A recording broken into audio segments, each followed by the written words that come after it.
Hi, Brandon. How are you? I'm good, Dave. How you doing? Better than I deserve, sir. What's up? My wife and I have a dental business that we own. We have 15 employees, and we do about $3 million annually in revenue. Good for you. And thank you. I had a question about setting boundaries and giving grace with one of our employees. So we have a really good employee. She's one of our front staff employees, and she's really good when she's at work, but she's just not at work enough because of personal reasons. And we're just trying to figure out how to balance giving her some grace, because I know you talk about a lot about giving grace to your employees, but also setting some boundaries with expectations. Yeah. Okay. Well, in an operation as small as yours, you cannot afford for them to just not come to work for a long period of time. I mean, regardless of what the reason is, if it's a good reason or not, that you cannot have somebody out all the time when there's only 15 team members. Right. Let's say it was a legitimate thing. Their baby is sick and is in the hospital and is going to be there for a year, and they're going to miss 3 days a week. You can't absorb that. You don't have the bandwidth to absorb that in an operation your size. So you can give temporary grace, but giving long-term grace to a situation, if that were the case that I just outlined, she's probably needs to get another job. Now, you can be gentle about helping her get another job, but she's got to do something else that she only needs 3 days a week because she's got to be with her baby the rest of the time because the baby's sick or something like that. What are the personal reasons? What's driving this? It's exactly what you said. Like, she has two young kids, and they get sick a lot. And she had. I'm talking about devastating sick. I'm not talking about got the flu. No, yeah. It's like if the school calls her to pick up the kids, she has to go, or she has to leave in the middle of the day. Is she single mom? No, her husband works, but he's working 2 jobs, so he's working a lot. And he can't get off because his employer will fire him. You're right, and they're having kind of financial issues. So that's kind of what's hard for us, is that they're having financial issues, but at the same time, she's just not there enough. And it's kind of like this back and forth battle, because she's really good enough where we would give her a promotion if, say, she was there every day.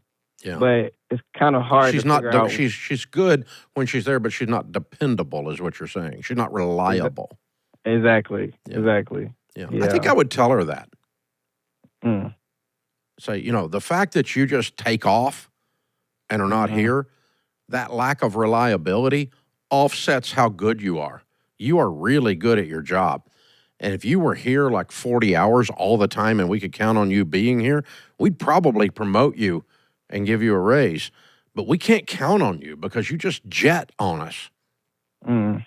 And so that lack of reliability is not only holding you back from a promotion, it's also making us think about whether or not you're going to be able to stay here or not. Right. So no, let me tell you, everybody that has kids that get ill in the school calls. That's life, okay? But where there's a pattern that's so bad that it's affecting you to the point that you're calling me, then it's out of control, is what that tells me.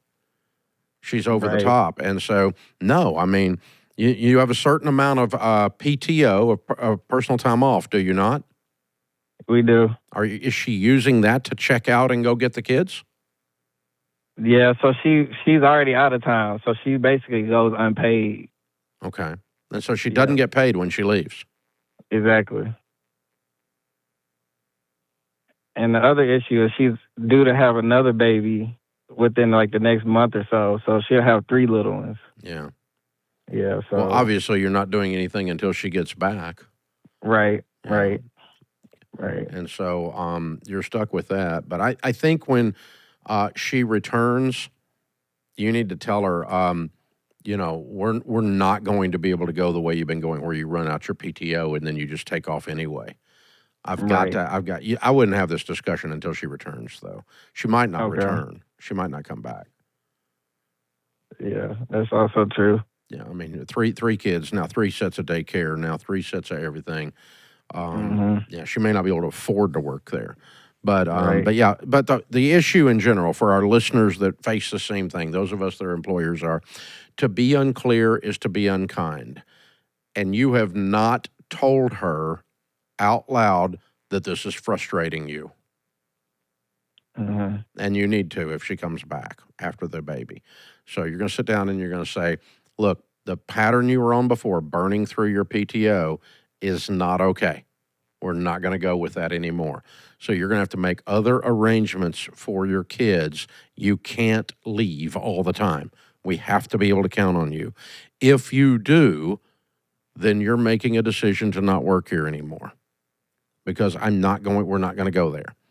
And that's okay. That's okay. There's nothing bad about that. We've had folks that work on our team that have medical issues, and they have to return to work at some point. We have to have a hope in the future that they're going to be here and get plugged in. Otherwise, we talk about them leaving and dealing with their anxiety or whatever it is somewhere else, and in a different setting, in a different way, because we work 40 hours a week, and we work at work, not at home. And that's who we are. And if you're going to be a we, that's what it's going to look like.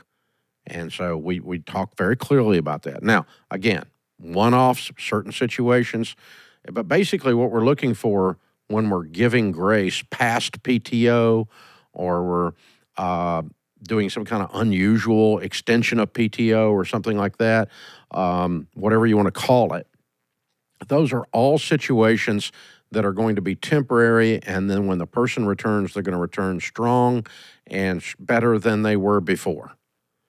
But we're not using that grace to enable an ongoing pattern that we're not okay with, even though we could.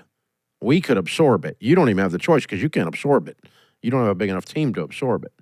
So that is what we're facing. So there you go. That's the plan. Yeah, you got to talk it out loud. You got to clear it, clear the air on it. To be unclear is to be unkind in all relationships, particularly when you're dealing with your team. This is the EntreLeadership Podcast.